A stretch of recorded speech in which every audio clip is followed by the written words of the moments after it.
আমি তাকে নিয়ে গর্ব করে বলতাম যে সে যেমনই হোক অন্য 10 জনের মতো না, কিন্তু সেও সেই কাজ করে বুঝিয়ে দিল আমিও সবার মতোই।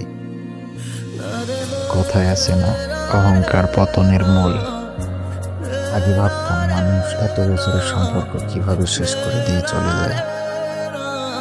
এখন বুঝতে পারি পুরুষ এত সহজে শখের নারীকে ছাড়ে না। শখের মানুষেরাই বাধ্য করে তাদের কিছু কাহিনী পুরুষের ভিতরটা ধ্বংস করে দেয়। আমাকে ছাড়া যা যা চাইছিল আল্লাহ যেন তোমাকে সব কিছুই দেয়, ব্যাস আমার দেওয়া ভালোবাসা যেন আর কোথাও না মিলে। খুব জানতে ইচ্ছা করে যে আমি কি এমন ক্ষতি করেছিলাম আপনার, যে আমাকে এমন করে ঠকালেন। আপনাকে ভালোবেসে ভালো থাকতে চেয়েছি, তবে এটাই কি আমার অপরাধ? ভালোবাসা তো আপনিই শিখিয়েছিলেন।